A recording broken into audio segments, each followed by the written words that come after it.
எல்லா காலத்திலுமே வன்னியர் ஜாதி தான் தமிழ்நாட்டில் அதிகம் செலுத்தும். அதை டேக்கிள் பண்ணி எப்படி ஜெயிக்கிறங்கிறத அரசியல்வாதிக்க திறமை. பேரறிஞர் அண்ணா பெருந்தகை 15 சீட்டு ஜெயித்து வராருன்னா வன்னியர் ஆதரவு தான் காரணம்.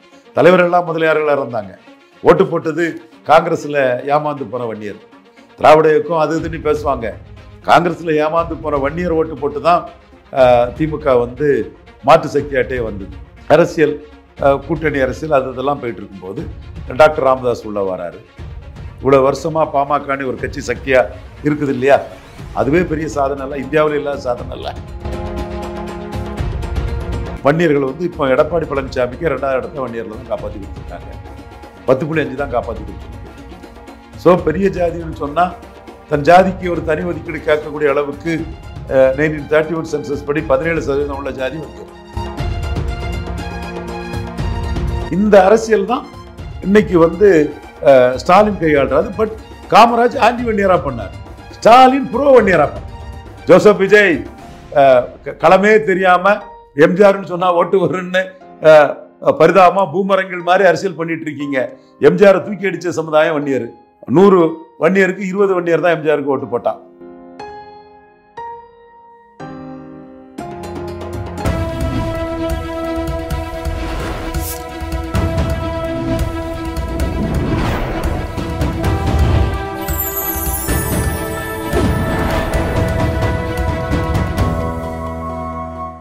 சேனல் 5 தமிழர்களுக்கு வணக்கம். இன்றைய நேர்காணலில் நம்முடைய இணைந்திருப்பவர் அரசியல் விமர்சகர் திரு ரவீந்திர துரைசாமி அவர்கள். சார் வணக்கம். சார் வணக்கம் தம்பி. சார், எலெக்ஷன் எடுத்துக்கிட்டோம்னா பெரும்பான்மையான கட்சிகள் எவ்வளோ ஒரு ஆதிக்கம் செலுத்துதோ அந்த மாதிரி ஒரு சாதியினர் வாக்குகள் வந்து ஒரு ஆதிக்கம் செலுத்தும். வழக்கமாக என்னென்னு வந்துட்டு இருக்கு, இந்த 26ல் ஸ்பெசிஃபிக்காக யாருடைய சாதிகள் எந்த சாதிக்கு ஆதிக்கம் செலுத்தப்படும்? எல்லா காலத்திலுமே வன்னியர் ஜாதி தான் தமிழ்நாட்டில் அதிகம் செலுத்தும். அதை டேக்கிள் பண்ணி எப்படி ஜெயிக்கிறங்கிறத அரசியல்வாதிக்க திறமை. 52ல் பெருந்தலைவர் காமராஜ் காங்கிரஸை பிடிச்சிட்டாரு. காந்திக்கே பவர் பொலிட்டிக்ஸ் பண்ணாரு. நான் சொல்லிட்டேன், வரதராஜ நாயுடு தலையிட்டு காந்தி விஷயத்தை புரிஞ்சுட்டு காமராஜ் தான் காங்கிரஸ் கட்சி அவர் தான்னு வருத்தம் தெரிவிச்சுட்டு ஒதுங்கினார். மகாத்மா யாரு? மகாத்மா தன் சொந்தக்காரரு அவர் பனியா காந்தி, அவர் சொந்தக்காரர் பிராமணர், அவருக்கு சப்போர்ட் ஆட்டு சில வேலைகளை பண்ணாரு. நான் தான் காங்கிரஸ்ன்னு காந்திகிட்டே நிரூபிச்சு காட்டினாரு காமராஜ். அந்த காமராஜுக்கு 52ல் கேண்டிடேட் போடும்போது வன்னியர்கள் தன்னை கவுத்துறக்கூடாது, ராஜாஜிக்கு ஆதரவாளராக இருந்து போய் எங்கிறதெல்லாம் வன்னியர்கிட்ட ரொம்ப கேர்ஃபுல்லாக இருக்கணும்னு என்ன பண்ணாருன்னா, முதலியார், பிள்ளை, நாயுடு, உடையார், ரெட்டியார், செங்குந்தர், யாதவர், கிராமணி, பிராமணர், முஸ்லீம் இந்த மாதிரி வன்னியர்களை கேண்டிடேட்டாக போட்டுட்டு பறையர் சமூகத்தை பேக்கிங் கம்யூனிட்டியாக மாற்றி இளைய பெருமாளுக்கெல்லாம் டிக்கெட் கொடுக்க சொல்லி அவர் நக்சல் அந்த மாதிரிலாம் நாட்டுக்காக போடுறவெல்லாம் காங்கிரஸ்காரன் தான், கொடுங்க பிள்ளையை அவரை ஜெயித்து கொண்டு வர்றது உங்கள் பொறுப்புன்னு சொல்லி அவர் ஒரு அரசியலை பண்ணி வெற்றி பெற்றார், ஆட்சியை பிடிச்சார். ஆனால் படையாச்சி வந்து 19 எம்எல்ஏக்களை ஜெயிக்க வச்சு, நாயக்கர் 6 எம்எல்ஏ ஜெயிக்க வச்சு, தனியாகவே 25 மற்றும் சோசியலிஸ்ட் பேனரில் சுயேட்சைகளாக 33 வன்னியர் எம்எல்ஏக்கள் ஜெயித்தாங்க. அப்போ தமிழ்நாட்டிலே பலமான பெரிய கட்சி வன்னியர்கள். அதற்கு பிறகு பேரறிஞர் அண்ணா பெருந்தகை 15 சீட்டு ஜெயித்து வராருன்னா வன்னியர் ஆதரவு தான் காரணம். தலைவர் எல்லாம் முதலியார்களாக இருந்தாங்க. ஓட்டு போட்டது காங்கிரஸில் ஏமாந்து போன வன்னியர். திராவிட இயக்கம் அது இதுன்னு பேசுவாங்க. காங்கிரஸில் ஏமாந்து போன வன்னியர் ஓட்டு போட்டு தான் திமுக வந்து மாற்று சக்தியாட்டே வந்தது. அப்போ உங்களுக்கு மெயினா அப்போ அண்ணா ராஜாஜி ஆதரவாளர்கள் 23 பேர் ஜெயித்ததை பல சமூகங்கள் எல்லாம் ஜமீன்தார்கள், செங்கல் ரெட்டியார், அண்ணாமலை உடையார், இந்த மாதிரி கணேசன் செட்டியார், இந்த மாதிரி அம்பலம், இந்த மாதிரி பவர்ஃபுல் ஆட்கள் ஒரு 23 பேர் ஜெயித்து வந்திருந்தாங்க. ஆதிமூல நாடார், இந்த மாதிரி ஆட்கள்லாம் ஜெயித்து வந்ததை அவர் அண்ணா வந்து தலையில்லாத முண்டங்கள்ட்டார், ராஜாஜி களத்துக்குள்ளே வராததுனால. ஸோ அந்த இடம் வன்னியர் சப்போர்ட்டில் திமுக வந்து காங்கிரஸுக்கு ஆல்டர்னேட்டிவாக வந்துச்சு. அது பிறகு 62லையும் வன்னியர் சப்போர்ட்டில் தெளிவான ஆல்டர்னேட்டிவாக வந்துச்சு. திரும்ப 67 1-1 அதில் எந்த ஜாதியும் இல்லை. ஆனால் வன்னியர் தான் மெயின். அண்ணா காமராஜ் வன்னியருக்கு ஒன்றும் பண்ணலன்னு சொல்லிட்டு வன்னியர் தமக்கு எதிராக பண்ணிடுவாங்கன்னு இலவகாத்த கிளின்னு சொல்லிட்டு காமராஜோட மோசமாக வன்னியரை ட்ரீட் பண்ணிட்டு போயிட்டார். பன்னிட்டு ராமச்சந்திரன்லாம் இது தெரியும். பட் இதை சொன்னால் காஸ்டிஸ்ட் ஆயிடுவாங்க பன்னிட்டு ராமச்சந்திரன் போனவங்களாம். நமக்கு அது மேட்டர் இல்லை. எது என்னன்னாலும் நம்ம மனசு பட்டதில் கரெக்டாக சொல்லி போயிட்டே இருப்போம். உண்மையை சொல்லுவோம். உண்மையை சொல்கிறதுக்கு எதுக்கு தயங்கணும்?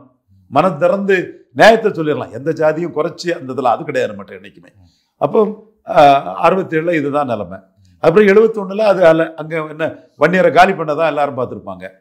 77 கலைஞருக்கு 2வது இடத்தை காப்பாற்றி கொடுத்தது வன்னியர்.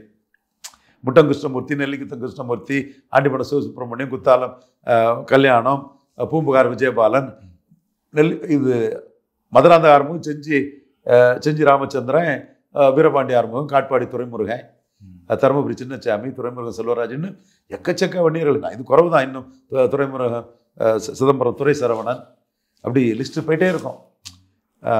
இவங்க தான் 2வது இடத்த கலைஞருக்கு பிடிச்சு கொடுத்தாங்க. அதற்கு பிறகு அரசியல் கூட்டணி அரசியல் அதெல்லாம் போயிட்டு இருக்கும்போது டாக்டர் ராமதாஸ் உள்ள வராரு. இவ்வளோ வருஷமாக பாமகன்னு ஒரு கட்சி சக்தியாக இருக்குது இல்லையா, அதுவே பெரிய சாதனை இல்லை, இந்தியாவில் இல்லாத சாதனை இல்லை. தென் வன்னியர்கள் வந்து இப்போ எடப்பாடி பழனிசாமிக்கு 2வது இடத்த வன்னியரில் தான் காப்பாற்றி கொடுத்துருக்காங்க. 10.5 தான் காப்பாற்றி கொடுத்துருக்கு.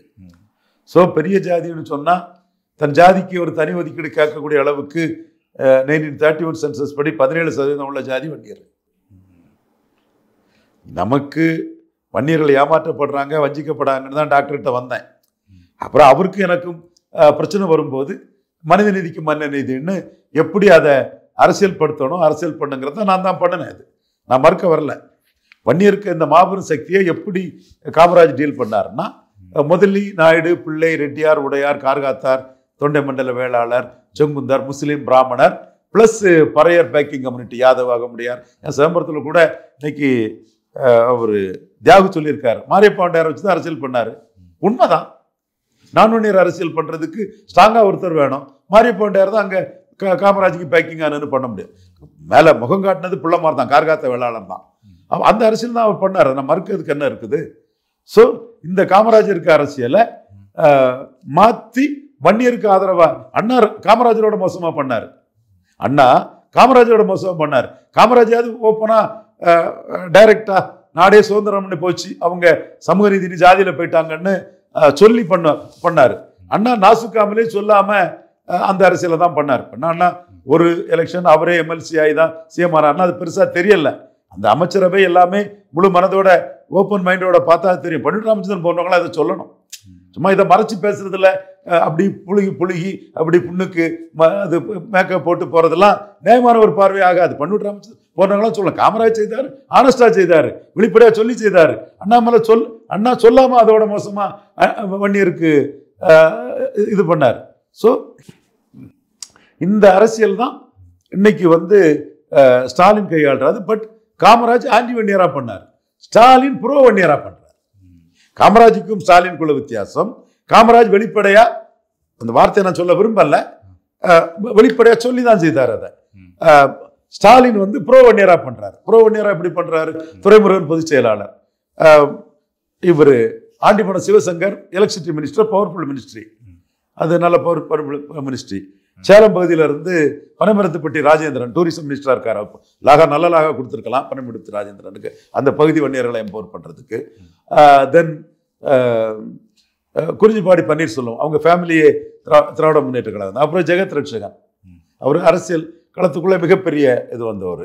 அது பிறகு அதிமுகவில் வந்த பெரிய ஆர்கனைசர், பெரிய இன்டலெக்சுவல், மிகப்பெரிய இடத்துக்கு வர வேண்டியவர். ஜெயலலிதாவும் சசிகலாவும் காலி பண்ணனால திமுக இன்னைக்கு ஒரு நல்ல பொசிஷன்ல இருக்கிறாரு நண்பர் செல்வ கணபதி. தென் கூட்டணிக்குள்ள விஷ்ணு பிரசாத், சத்ரியன் சுதா, இப்படி அவங்க வந்து கூட்டணி கட்சிக்குள்ளே வன்னியர்களுக்கு ஒரு இது பண்ணி ப்ரோ வன்னியர் ஸ்டாலின் பண்ணிக்கிட்டு மற்றவங்களை கன்சால்டேட் பண்ணி இன்னைக்கு எதிர்கட்சிகள் பிளவு, எடப்பாடி பழனிசாமி விக்கிரவாண்டியை விட்டு ஓடினது, எடப்பாடி பழனிசாமி ஈரோடு கிழக்கை விட்டு ஓடினதெல்லாம் குறிப்பாக வட தமிழகத்தில் 50% ஓட்டு இப்போ உள்ள லெவல்லே ஸ்டாலினுக்கு கேரண்டிங்கிற லெவலில் இருக்குது. பட் அதை ப்ரோ வன்னியர் பண்ணி தான் அந்த 50% ஓட்டை எடுத்து ஸ்டாலின் ஜெயிக்கிறார். காமராஜ் ஆன்டி வன்னியர் பண்ணி 35-40% வாக்கெடுத்து ஜெயித்தார். ஸ்டாலின் ப்ரோ வன்னியர் பண்ணனால அது 50%க்கு மேலே போயிடும். ஏன்னா வன்னியர்லேயும் ஒரு பகுதி ஸ்டாலினுக்கு வந்துடுது. ஸோ இதில் வந்து பெரிய ஜாதி தமிழ்நாட்டில் எண்ணிக்கை கூடின ஜாதின்னா சந்தேகத்துக்கு இடம் இல்லாமல் வன்னியர்கள் தான். வன்னியர்கள் பலம் தான் பெருசு. 31 சென்சஸ் 13%ங்கிறாப்புல கலசம் ஆணையத்தோட அவர் கலசம் எழுதுல கலெக்டர்ஸ் ரிப்போர்ட்ஸ்லாம் 8ன்றாங்க. அப்பல 8 அவ்வளோ குறைவாக இருக்காது. நம்ம மனசாட்சிப்படி நியாயத்தை சொல்லணும். அது அம்பாசங்கர் கமிஷன் 13ங்கிறான். அம்பாசங்கர் வன்னியருங்கனால அவர் பொய்யா சொல்றாரு, நாங்க தான் 2வது, ஆனா நாடார 2வதுன்னு கொடுக்குறாரு அம்பாசங்கர்னு கோவை செழியும் ஒரு அறிக்கை விட்டுருந்தாரு. இது எப்படி என்னோட பார்வை 13க்கு மேல இருக்கும்.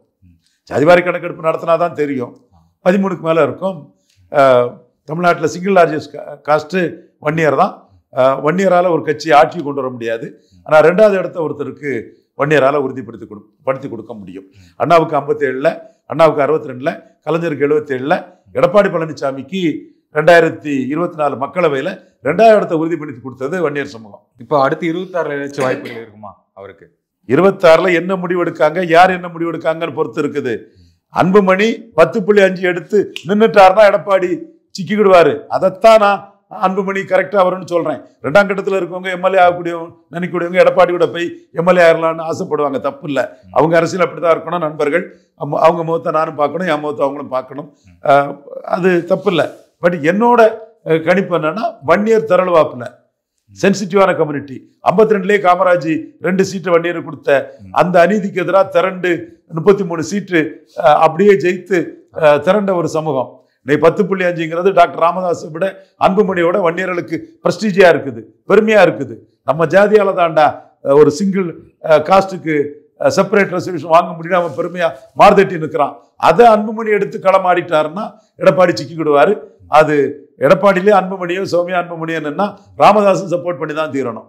ஸோ வன்னியருங்கிறது சாதாரண இது இல்லை, பலமானவங்க. உண்மை, நானே இவங்க வஞ்சிக்கப்படுறதுனால தான் ராமதாஸ் கிட்ட வந்தேன். பட் அவர் நம்மளை சரி விடுங்க, நடந்த கதை. அவர் நமக்கு தர வேண்டிய ராஜ்யசபாவை சொல்லிக்கிட்டு விட்டுட்டாரு. அது எங்கோ ஓடிட்டு ஐயாவால் நம்ம பாப்புலர் ஆனோம். அதுக்கு நன்றியா, ஐயாவுக்கு நன்றின்னு சொல்லுவோம். பட் நியாயமா நடக்கலை நமக்கு. அவர் அது உண்மை. அது நம்ம மறக்க, அவர் மனச்சாட்சிக்கு அது தெரியும். அதனால்தான் நம்ம 2009 காமராஜருக்கு ஸ்ட்ராட்டஜியை கொண்டு போய் நமக்கு எந்த லாபமும் இல்லாம நான் வன்னியர்களை திரட்டி பாமக அவ்வளவு தொகுதியிலையும் தோக்கடிச்சோம். அது 98 வன்னியர் எழுச்சிக்கு நாம தான் காரணமா இருந்தோம். நம்ம அறிவும் ஆற்றலும் நாலேஜும் இருக்கோம். கலைஞரே நம்மளை திட்டினாரு. 2009 அதையே நம்ம எதிராக திருப்பி பிரஜாதிகளை திருப்பி பாமக தோக்கடிச்சோம். இன்னும் சொல்ல போனா எங்க அண்ணன் ரஜினிகாந்த் 2004 தோத்த இடத்துல நாம ஜெயித்தோம். ஜோசப் விஜய் களமே தெரியாம எம்ஜிஆர்னு சொன்னா ஓட்டு வரும்னு பரிதாபமா பூமரங்கள் மாதிரி அரசியல் பண்ணிட்டு இருக்கீங்க. எம்ஜிஆரை தூக்கி அடிச்ச சமுதாயம் வன்னியர். 100 வன்னியருக்கு 20 வன்னியர் தான் எம்ஜிஆருக்கு ஓட்டு போட்டான். 80% ஒதுக்கிட்டாங்க. 80% எம்ஜிஆர் ஒதுக்கிட்டாங்க. 40% வன்னியர் கலைஞருக்கு ஓட்டு போட்டாங்க. அதனாலதான் கலைஞர் தமிழ்நாட்டில் எம்ஜிஆருக்கும் கலைஞருக்கும் 5% தான் வித்தியாசம். காரணம், வன்னியர்கள் அள்ளி போட்டாங்க மக்கள் திலகம் முத்தமிழறிஞர் கலைஞருக்கு. ஸோ இதிலெல்லாம் பல இதுகள் இருக்கு. வன்னியர் ஒரு பெரிய சமூகம். 10.5 அவங்களுக்கு ஒரு பெரிய உயிர் துடிப்பான இது. அது எப்படி 10.5 யார் ஹேண்டில் பண்ண போறா, எப்படி ஹேண்டில் பண்ண போறாருங்கிறதுல பார்க்கலாம். எனக்கு இதுல எல்லா விஷயத்தையும் உடச்சி பேச முடியாது. நான் பிளேயர் ஆட்டு இருக்கிறேன். பல இடத்துக்குள்ள நான் வேலை பார்த்துட்டு இருக்கிறேன். குறிப்பா வன்னியர்கள் எடப்பாடி கிட்ட ஏமாந்துடக்கூடாதுங்கிறதுலையும் நான் உறுதியா இருக்கிறேன். அதே வேளையில மற்ற அரசியல் நகர்களையும் நான் செய்துட்டு தான் இருக்கிறேன். நம்ம அரசியல் நகர்வு எதுவோ, ஒரு காய்களை எப்படி நகர்த்துறது, அடிக்கிறதுங்கிறத நம்ம பிளே பண்றோம். வெளிப்படையா சொல்லி தான் பண்றோம். சிங்கம் மறைஞ்சிருந்து சண்டை போடாது, நரி நேருக்கு நேரா சண்டை போட்டதை யாரும் பார்த்துருக்க முடியாது. இதுல எனக்கு சில விஷயங்கள் இருக்குது. பட் வன்னியர் பவருங்கிறது ரியல். அந்த ரியலை நான் சொல்லிட்டேன், அவ்வளவுதான். ஓகே, நேர்காணல் மிக்க நன்றி. நன்றி.